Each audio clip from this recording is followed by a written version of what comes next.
안녕하세요. 승리한산 가족 여러분. 오늘은 고린도전서 14장 6절에서 25절까지의 말씀입니다. 승리한산 말씀 중심 예배 중심의 성경 전문 교사를 양성하기 위해서 만들어진 성경 공부 교재입니다. 승리한산은 2017년 11월 고린도전서 11장에서 16장까지의 말씀을 함께 묵상하고 있습니다. 승리한산 발행이신 박효일 목사님의 구속사로 조망한 성경 연수 가이즘을 통해서 편집이 되었고요. 이번 달 내용은 고린도전서 2권입니다. 자, 저희들 신약이 30권으로 완간된 이후에 구약의 완간을 위해서 계속 달려가고 있습니다. 시편이 9권으로 완간이 되었고요. 소선지서가 8권, 다니엘서가 2권으로 완간된 이후에 지금 창세기가 6권으로 완간되었습니다. 저희들 주일날 업로드하는 위커스터를 통해서는 고린도 전체 내용을 보고 있습니다. 위커스터를 통해서 여러분들 고린도전서 전체 내용의 흐름을 잘 이해하시면서 우리가 말씀을 보는 것이 말씀을 통해서 우리에게 주시고자 하시는 하나님의 말씀의 본뜻을 이해하는 게 굉장히 중요합니다.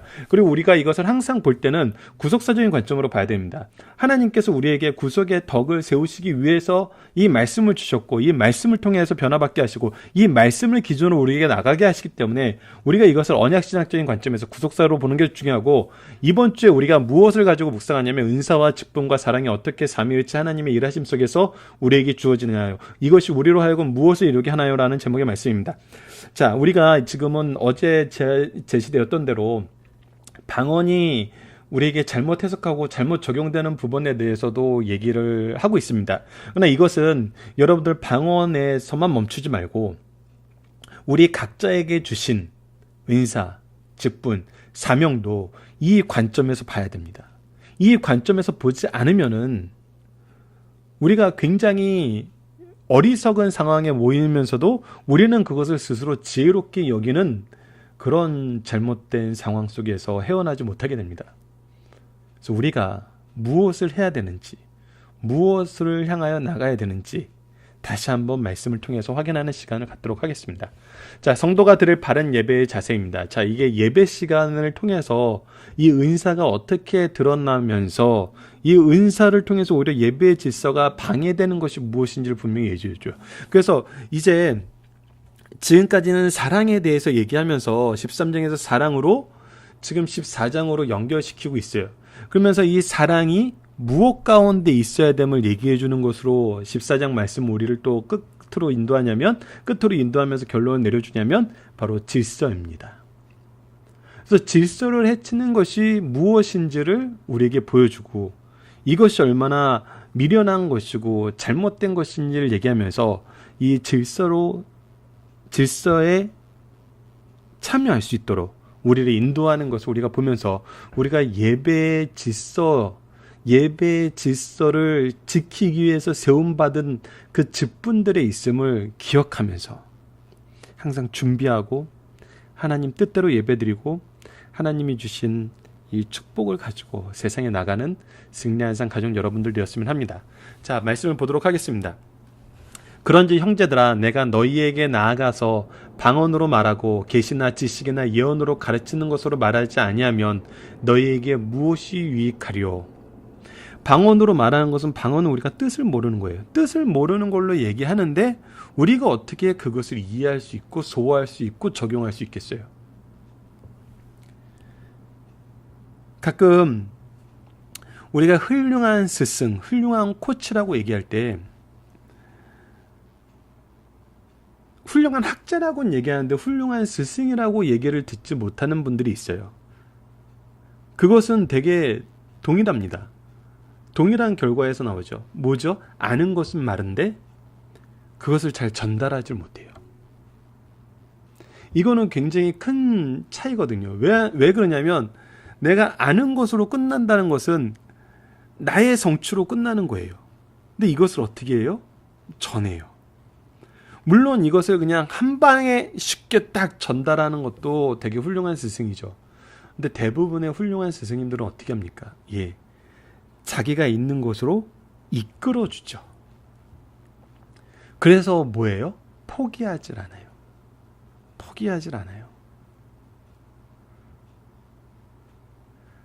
여러분들 방언은 참 어렵습니다. 이것을 우리가 기준으로 놓으면은 여러 가지 면에서 성경 말씀하고 충돌되는 부분이 많고 이 덕을 세우는 것이 아니라 자랑하는 것으로 결국은 종결될 때가 너무 많아요. 그런데 말씀은 어떻습니까? 말씀은 내가 노력한 만큼, 내가 연구한 만큼, 내가 열심히 한 만큼 무엇을 하기 위해서? 전하기 위해서. 여러분들, 이거는 정말 세상 학문적인 부분에서 놀라운 결과를 이끌어내는데, 여러분들 다들 한 번씩 경험해 보셨을 거예요. 내가 누군가에게 전해주고 가르치기 위해서 배울 때와 그냥 내가 혼자서 알고 싶어 해서 배울 때 그 배움의 깊이와 접근하는 방향성이 좀 달라요. 실질적으로 내가 어떤 것을 지금 배워서 이것을 우리 자녀들에게 꼭 가르쳐줘야지 하고 그것을 배우는 것과 이런 것이 있었구나 하고 배우는 것은 완전히 달라요. 그거는 목적 의식에서도 다르고 동기 면에서도 다르고 소화하는 양에 대해서도 달라요. 그래서 우리가 항상 강조해서 얘기하는 것이 영생의 말씀을 누구에게 배워서 누구에게 가르칠 것인가. 이것은 동시적으로 일어나는 거예요. 내가 배울 때, 가르칠 사람이 있을 때 내가 그것을 더 풍성하게 배울 수 있거든요. 그리고 더 잘 설명할 수 있게 배워요. 그래서 정말 이 중간 역할이 중요합니다. 누구에게 배워서 할 때 이 분이 모든 사람에게 가르칠 수 있는 경우가 없어요.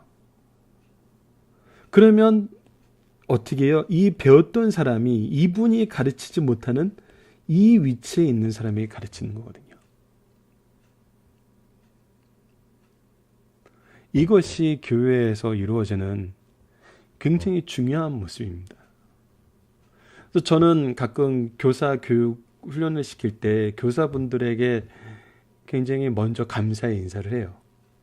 왜냐하면 교사분들이 이미 성경 말씀에 대해서 잘 알고 계시고, 그리고 되게 제가 이해할 수 있는 범위 내에서 제가 말씀드리는 언어나 표현을 이해할 수 있는 동일한 그런 삶의 모습을 가지신 분들이 많거든요.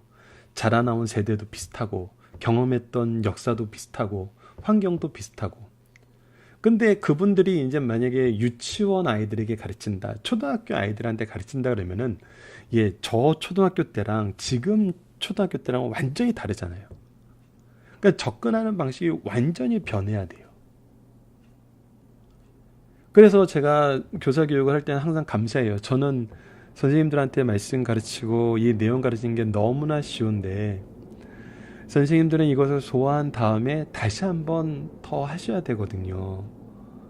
제가 말씀드렸던 단어나 방식이나 그런 맥락을 그대로 사용하시는 것이 아니라 선생님들이 볼 때 선생님 각 반의 아이들을 대상으로 생각하시면서 그 아이들에게 이것을 이렇게 전하는 것이 더 정확하고 더 효과적이고 더 바르게 가르치는 거겠다라는 부분은 선생님들이 또 연구해야 되는 부분이거든요. 그래서 어떻게 보면은 저는 선생님들을 대상으로 준비했기 때문에 준비가 그렇게 더 많지는 않고 오히려 더 작을 수도 있어요. 근데 선생님들이 이것을 가지고 전하려 그럴 때는 더 많이 저보다도 더 많이 준비하시고 더만해도 더 연구하셔야 될 부분이 있습니다. 그래서 저는 먼저 감사의 인사를 전하고 이렇게 교육을 진행하는 경우가 많거든요. 근데 이것이 교회 안에서 이루어져야 된다는 거거든요. 그 내용을 계속적으로 우리에게 보여주고 있습니다. 자, 그래서 방언으로 말하고 계시나 지식이나 예언으로 가르치는 것으로 말하지 아니하면 이 계시나 지식이나 예언은 모두 우리가 이해할 수 있는 내용이에요. 우리가 말씀을 통해서 또 성령의 역사하심에 따라서 경험이 돼요. 그래서 기준이 있고 그 기준을 경험하게 하세요. 말씀이 있고 그 말씀을 경험하게 하세요. 근데 이 말씀을 우리가 이해하지 못하는 얘기로 해요. 그러면 안 된다는 거거든요. 이것이 유익이 될 수 없다는 거거든요. 자, 7절입니다. 혹 피리나 검은 것 같이 생명 없는 것이 소리를 낼 때 그 음의 분별을 나타내지 아니하면 피리 부는 것인지 검은 것 하는 것인지 어찌하게 되리요. 만일 나팔이 분명하지 못한 소리를 내면 누가 전투를 준비하리요. 어떤 내용을 전달하기 위해서 우리가 이미 정해놓은 그 약속이 있잖아요. 이 연주를 할 때는 이렇게 연주를 합시다라는 거거든요. 그래서 연주자들이, 지휘자들이 가끔 그들이 그 음악을 이해할 수 있도록 하기 위해서 배경을 설명하고 내용을 설명하고 또 어떨 때는 이런 감정을 끌어올리라는 지도까지 하잖아요.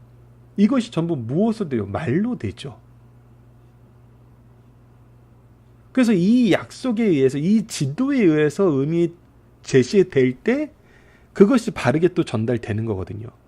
이것이 전쟁의 나팔소리에서는 더 분명하죠. 내가 나팔을 이렇게 부르면 전진, 이렇게 부르면 멈춤, 이렇게 부르면 후퇴, 이렇게 부르면 1번 작전, 이렇게 부르면 2번 작전, 이렇게 부르면 3번 작전. 이것이 약속이 돼 있는데 그 약속에 따라서 소리를 내지 아니않고 이 약속이 없는 소리를 낸다면은 그것이 어떤 의미가 있겠어요? 9절입니다. 이와 같이 너희도 혀로서 알아듣기 쉬운 말로 하지 아니하면 그 말하는 것을 어찌 알리요? 이는 허공에 말하는 것이니라. 얘기해도 들을 사람이 없어요. 제가 부끄럽게도 정말 한맹입니다. 제가 한 번은 중국에 갔는데 제 인생에서 처음 경험하는 거였어요. 영어는 어느 정도 습득이 된 상태에서 해외에 나가 미국이나 영어권을 나가니까 크게 불편함이 없고 누구한테 물어보지도 않고 누구에게 요청하지도 않아도 제가 알아서 이렇게 길을 갈 수 있었거든요. 일을 처리할 수 있고. 근데 중국 공항에 딱 내리는 순간 이게 바로 눈뜬 장님이구나. 아무것도 몰라요. 글이 있어도 그 글을 이해하지 못해요. 말을 들어도 그 말로 뭘 제가 할 수 있는 게 없어요. 결국 이거는 허무한 것이고 허공에다 말한다는 거예요. 이같이 세상에 소리의 종류가 많으나 뜻없는 소리는 없나니. 그래서 우리가 하나님께서 우리에게 전달해 준 그 내용의 의미는 분명히 확실하게 전달하시고자 하시는 그 목적이 있고 그 목적으로 우리에게 이루시려는 바가 있어요. 말씀과 역사하심이 있는 거거든요. 근데 그것을 우리가 모른다면은 역사하심도 말씀도 결국 모르는 거잖아요. 11절입니다. 그러므로 내가 그 소리의 뜻을 알지 못하면 내가 말하는 자에게 외국인이 되고 말하는 자도 내게 외국인이 되나니. 아까 제가 얘기하는 그거입니다. 전혀 모르는 언어의 국가에 가서 그걸로 된 글자 말만 들으면은 저는 기모 어리고 장님인 것과 동일한 거거든요. 그러므로 너희도 영적인 것을 사모하는 자인즉 교회의 덕을 세우기 위해서 그것이 풍성하기를 구하라. 그러므로 방언을 말하는 자는 통역하기를 기도할지니. 그래서 우리가 그리스도의 덕을 세운다는 것은 그리스도를 소개하는 거예요. 하나님 말씀을 소개하는 거예요. 하나님 말씀의 역사함을 그들에게 깨닫게 하는 거예요. 그걸기 위해서 하나님의 말씀을 먼저 전해야 돼요. 그리고 그들이 경험하고 있는 이것이 바로 하나님의 역사임을 알게 해야 돼요. 이것이 드러난 게 뭡니까? 사도행전 2장에 얘기했잖아요. 사도행전 2장은 방언과 설교가 어떻게 조화를 이루는지 분명히 얘기해줘요. 여기서 방언들이라고 얘기하는 것은 사도 바울은 이 부분을 명확하게 구분했다고 얘기하는 학자들이 많아요. 이 외국어로서의 방언, 그러니까 다른 언어, other language라는 것에서 항상 복수를 써서 다양한 외국어를 표현한 적이 많고, 방언 단수를 했을 때는 바로 하나님께서 주신 그 방언이라고 쓰는 경우가 많다고 학자들도 얘기하는데, 사도행전 2장에서는 이것이 정말 복합적으로 일어나죠. 우선 성령의 말하시게 하심을 따라서 말했는데 그것을 듣는 사람이 뭘로 이해했어요? 각각의 나라의 언어들로 이해했어요. 근데 그거에 대한 해석은 뭐였어요? 이들이 술 취했다는 거였어요. 근데 그거에 대해서 바르게 알려준 사람이 누구예요? 바로 사도 베드로가 요엘 선지자의 말씀에 성취이고 하나님의 은혜를 너희들이 경험하는 것이라고 말씀의 역사를 얘기해주는 설교를 통해서 회개의 역사가 일어났잖아요. 이것이 바로 질서 있는 바로 복음 선포의 내용이거든요. 그렇기 때문에 이런 것이 바로 열매를 맺게 되기 때문에 무엇을 간구하라? 통역하기를 기도해라. 이것을 정확하게 전할 수 있기를 기도해라는 거예요. 내가 경험하고 나에게 주신 은혜가 무엇인지, 하나님의 말씀은 무엇인지, 나에게 주신 은혜를 내가 잘하는 것으로 아니라 이 은혜를 통해서 그들에게 주시고자 하시는 하나님의 일하심이 무엇인지, 하나님의 은혜가 무엇인지, 나는 단순히 통로가 된 것이지 당신들이 누리는 은혜가 무엇인지 당신들이 경험하라. 그래서 사도 베드로가 요엘 선지자의 예언을 통해서 얘기한 건 뭐예요? 내가 지금 방언을 하는 것은 나의 권능과 나의 능력이 아니고 나의 경건이 아니고, 그것은 이제 4장에서 나오는 표현이지만, 이것이 있다는 것은 우리가 이것을 하는 능력 있는 사람이 됐다는 것을 하나님이 너희들에게 보여줌으로써 너희들도 나처럼 능력 있는 사람이 되라고 얘기하는 것이 아니라, 모든 사람이 성령의 말하심을 따라서 말하게 되는 그때가 오면은, 그때가 우리에게 주시는 바로 이 구원의 은혜가 선포되는 것이니 너희들 모두가 이 구원의 은혜에 동참하리라는 하나님의 은혜의 때가 왔음을. 그래서 지금은 여러분들이 바로 이 은혜의 때의 은혜의 대상이 됨을, 여러분들에게 이 은혜를 주기 위해서 우리를 사용하고 계시는 하나님의 일하심을 통해서 이 은혜를 소유하시라는 그 설교가 된 거잖아요. 그렇기 때문에 그들이 회개하고 이 은혜에 동참하게 되는 거잖아요. 그래서 나에게 주신 은사는 나를 높이고 나의 놀라움을 통해서 더 높은 수준으로 사람들을 모두 끌어올리게 하는 것이 아니라, 내가 나를 내려보내서 그들을 하나님의 은혜로 오게 하시려는 하나님의 준비하심이었다는 것을, 여호와 이레였다는 것을. 이것을 우리가 창세기에서도 아브라함이 이삭을 위한 여호와 이레였고, 이삭이 야곱을 위한 여호와 이레였고, 야곱은 요셉을 위한 여호와 이레였고, 요셉이 45장에서 형들에게 얘기한 것은, 내가 이곳에 먼저 온 것은 하나님께서 여러분들을 구원하시기 위한 하나님의 조치였기 때문에, 내가 하나님 앞에 쓰인 것은 당신을 구원한, 당신들을 구원하기, 형님들을 구원하기 위한 하나님의 계획이었지, 나를 높이는 일이 아니었고 나를 두렵게 만들려는 일이 아니었음을 분명히 선언하잖아요. 그래서 우리는 이렇게 덕을 세우기 위한 일에 우리 은사가 쓰이도록 사모해야 된다는 것이죠. 나의 나된 것이 나를 높이고 나를 자랑하고 나를 재판관으로 만드는 것이 아니라, 나를 그리스도의 심장을 가진 제사장으로, 하나님의 의의 말씀을 가진 선지자로, 하나님의 능력을 통해서 모든 사람들을 의로 이끄는 하나님이 세우신 왕으로 세우신, 그래서 섬기는 리더십을 보이는 하나님의 종으로서 일하도록 하시기 위한 하나님의 조치였음을 깨닫는 것이죠.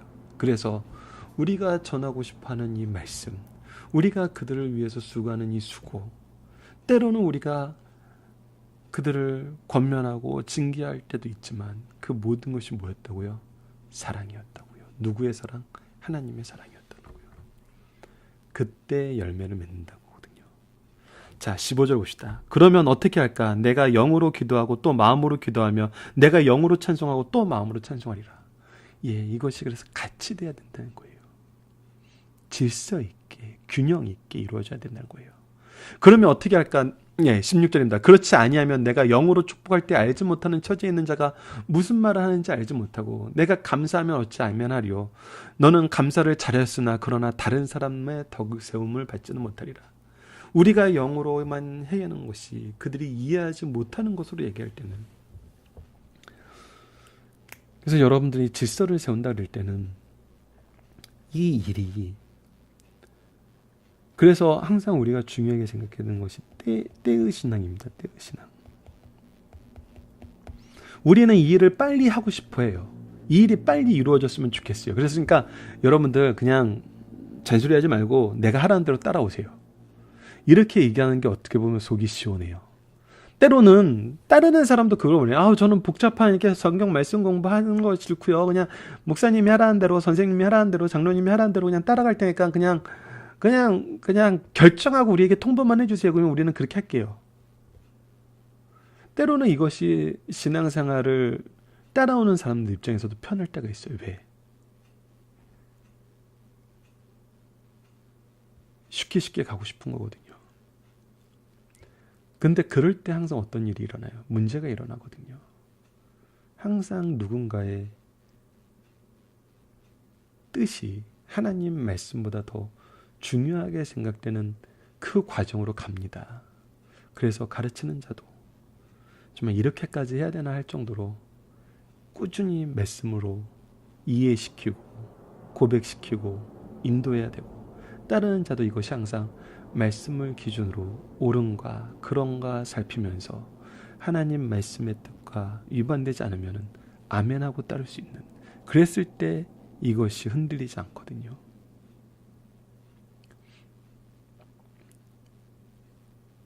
그리고 이랬을 때 우리가 함께 감사할 수 있는 거거든요.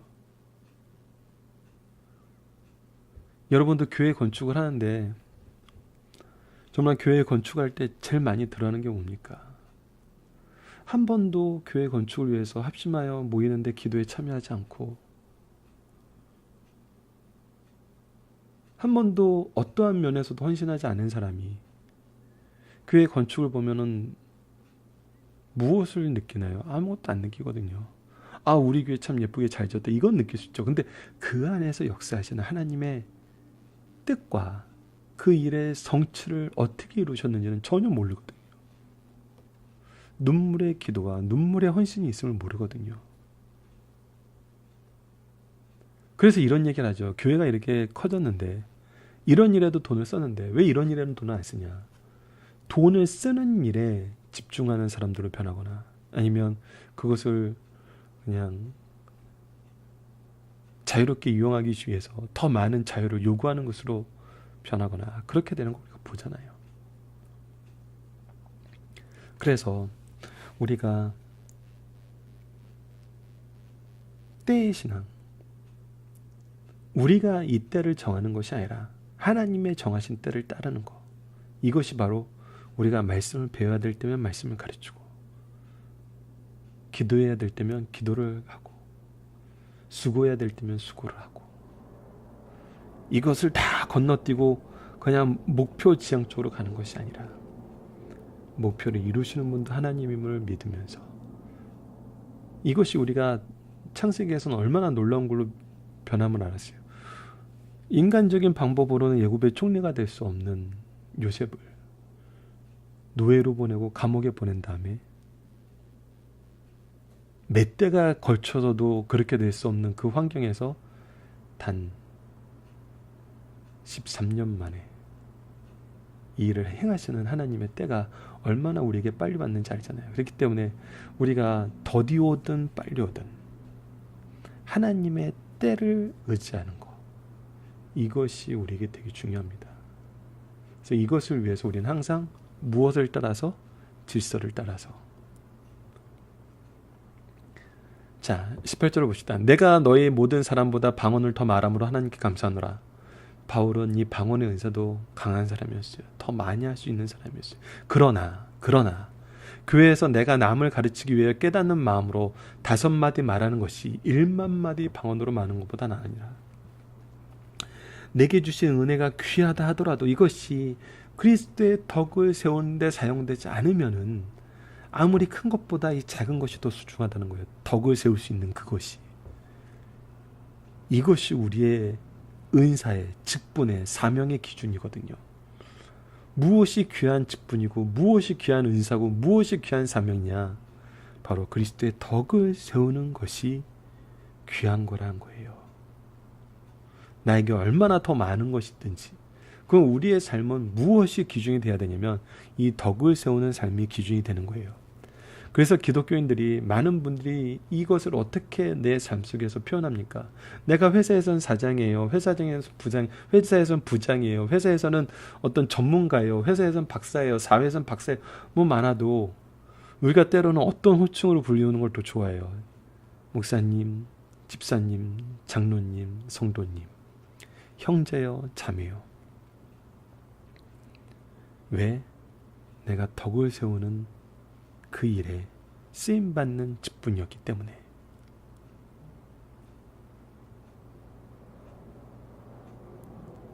이것을 오용하는 분들도 있지만 본질적인 것은 예, 우리가 무엇을 중심으로 사느냐는 거거든요.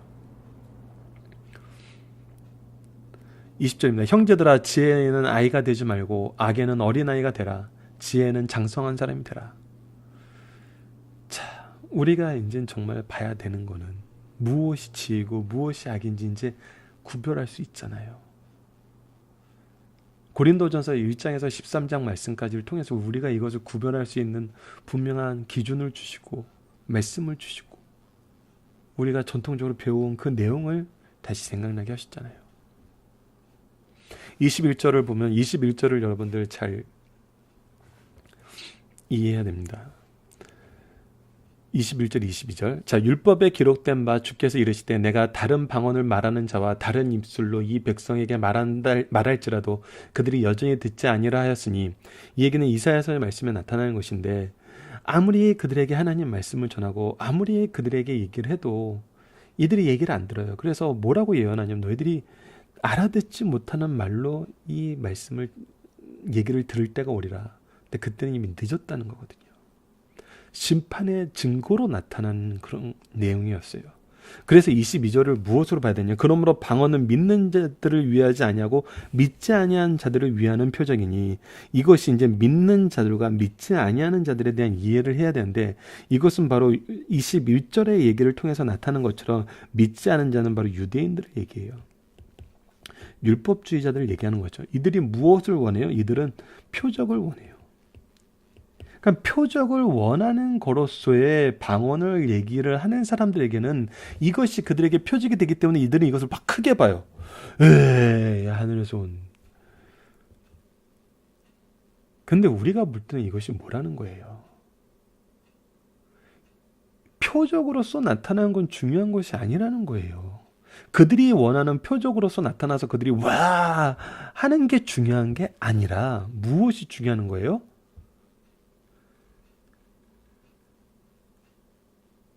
바른 예언을 통해서 믿지 않은 자들이 나 알지 못하니 들어와 그들이 알게 되는 것이 중요하다는 거예요.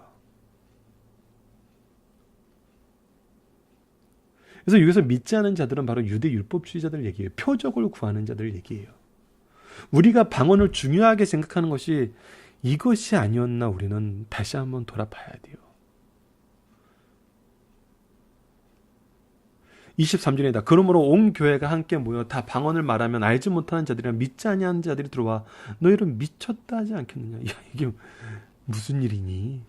얘네들 지금 뭐 하는 거니? 도대체 그거를 보고 그들이 뭘 배울 수 있겠어요? 그들이 예수 그리스도의 복음을 배우고 예수 그리스도의 사랑을 배울 수 있겠어요? 아니거든요. 그래서 24절 25절입니다. 그러나 다 예언을 하면 믿지 아니하는 자들이나 알지 못하는 자들이 들어와 모든 사람에게 책망을 들으며 말씀을 통해서 그들의 죄를 발견하는 거예요. 모든 사람에게 판단을 받고, 그래서 말씀의 기준으로 우리가 사는 것이 무엇인지를 배워나가요. 그 마음에 숨은 일들이 드러나게 되므로, 그래서 그들이 죄를 고백하고 하나님의 은혜를 고백하고 하나님의 일하심을 고백하고 하나님의 사랑을 고백하여 하나님께 경배하며 하나님이 참으로 너희 가운데 계신다 전파하리라. 내가 이곳에서 무엇을 배웠습니다? 하나님을 배웠습니다. 하나님을 만났습니다. 여러분들을 통해서 내가 예수 그리스도의 대속을 알게 되었습니다. 이것을 소유하게 되었습니다. 얘기한다는 거거든요. 여러분들, 이것은 요한복음 4장에서 사마리아 여인을 통해서 복음을 전해받은 사마리아 사람들의 고백에서도 나타났죠. 4장 42절 읽어드리겠습니다. 요한복음. 그 여자에게 말하되 이제 우리가 믿는 것은 내 말로 인함이 아니라 이는 우리가 친히 듣고 그가 참으로 세상의 구주인 줄 알미라 하였더라. 내가 그래서 여러분들을 통해서 소개받았지만 이제 내가 예수님을 만나 그분과 교제함으로 예수님을 신하고 이 예수님을 전하는 자가 될 수 있다는 거예요. 자, 본문 묵상을 보도록 하겠습니다. 우리에게 언어적인 수단을 통해 선포하게 하시는 은사를 주신 기본적인 목적은 무엇입니까? 이것을 통해서 이해하게 하시기 위한 거예요. 이해하게.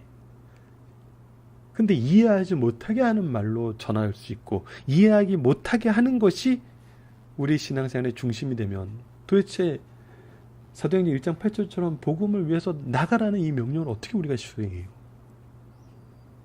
두 번째, 교회 공동체가 가장 우선시하면서 가르쳐야 되는 건 무엇입니까? 가장 우선시해야 되는 건 무엇입니까? 바로 우리가 복음을 바로 전하고 있냐는 거예요. 바로 제시하고 있냐는 거예요. 3번, 방언이 믿지 않는 자들을 위한 표적이라고 말하는 의미는 조금 전에 얘기했던 대로 이것은 유대인들을 향해서 얘기하는 거예요. 방언을 어떤 표적으로 보는 사람들이나 이것을 중요하게 생각하지. 그래서 예수님한테도 계속 표적을 보여달라고 얘기하잖아요. 예수님이 하나님의 아들이고 메시아이심을 얘기하는 그 많은 이적을 보면서도 그들이 원하는 표적이 아니기 때문에 안 된다는 거예요. 예. 결국 우리가 표적을 갖고 얘기하면은 그들은 이것도 해봐 저것도 해봐라고 나오지, 그래서 나는 이제 믿을 수 있어, 이렇게 안 나옵니다. 방향성이 틀린 거는 계속 잘못된 방향으로 커나가는 것이지 올바른 길로 돌아오는 것이 아니에요. 그래서 4번, 우리가 항상 예언, 성경의 말씀이 준비되어 있고 이것을 나누는 것이 중요한 이유는 무엇입니까? 그들이 인정하고 시인하고 의지하게 된다는 겁니다. 하나님이 참으로 너희 가운데 계신다 전파하리라. 전파한다는 거예요. 선언한다는 거예요. 인정하고 선언한다는 거예요. 뭐가 된다는 거예요? 선포하는 자가 된다는 거예요. 즉 전하는 자가 된다는 거예요. 표적을 구하는 자들은 자기 의를 세우려고 그러고 자기를 높이려고 그러지 그리스도를 전파하는 데 수고하지 않아요.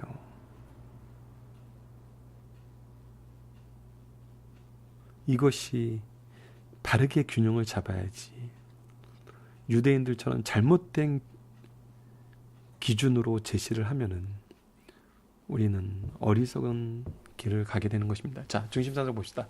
공예배 시에 누구나 알아들을 수 있는 말을 사용해야 합니다. 공예배 시 쓰는 말은 그 나라의 국어를 사용하여 누구나 알아들을 수 있어야 합니다.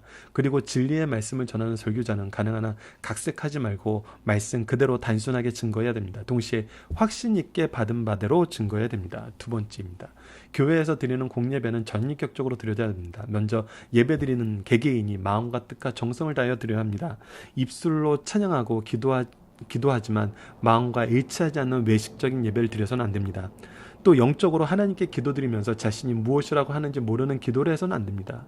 개인의 전인격을 모두어 드려야 합니다. 그리고 모든 성도들이 마음과 마음을 모아 전체가 하나의 마음과 정성으로 예배드려야 됩니다. 그래서 찬양이라든지 기도하든지 이것이 중언부언하는 것이 아니라 의미를 모르는 막 혼란스러운 음악적인 기교가 있는 것이 아니라 함께 드릴 수 있는 찬양, 함께 드릴 수 있는 기도, 함께 나눌 수 있는 말씀으로 돼야 된다는 것입니다.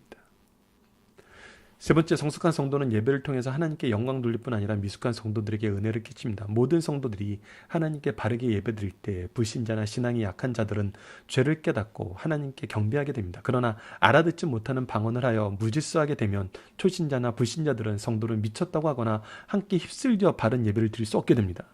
성숙한 성도는 바른 예배를 드려 하나님께 영광 돌리면 물론이요 연약한 성도들에게 본이 되어 덕을 끼쳐야 합니다. 자, 살펴보기 정단 여러분들 카페를 통해서 확인해 주시고요. 적용합니다. 교회에 처음 온 사람이 하나님의 사랑을 바로 경험하는 것은 하나님의 말씀이 성경을 통해서입니다. 이 일을 위해 우리는 어떻게 협력하여 질서를 세워야 나갈까요? 이들이 말씀을 단계적으로 차곡차곡 배울 수 있도록 우리가 함께 수고해야 돼요. 저는 최근에 방문한 어떤 교회에서 정말 짧은 시간에 말씀 교제를 하는데 이 말씀을 교제를 하려면 식사할 시간이 없는 거예요. 되게 희한했어요. 그래서 부탁을 해서 함께 그 교육에 참여했더니 웬걸요.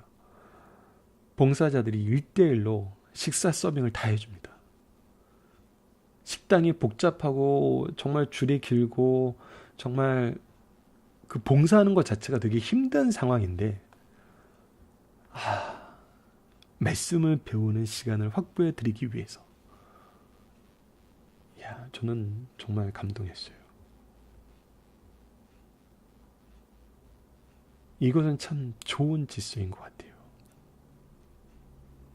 오히려 오늘은 회식이나 하지 말씀 공부 안 하고 이런 것이 아니라 말씀을 배우게 하기 위해서는 어떤 수고도 다른 사람이 해보지 않았던 그 수고도 내가 한다.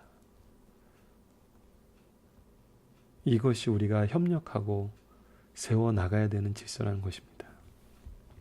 말씀을 기초로 기도하기를 통해서 마치겠습니다. 하나님, 우리가 받은 각자의 은사를 통해 하나님의 사랑을 전하게 하여 주시되 먼저 말씀을 통해 바로 전하게 하여 주시고 말씀을 통해 전하는 일에 협력함으로 말씀을 통한 질서가 우리 교회와 가정에 이루어지며 이 안에서 말씀을 통해 축복하고 말씀을 통해 성장하며 말씀을 통해 고백하는 교회와 가정이 되게 하여 주소서. 예수님 이름으로 기도드립니다. 아멘.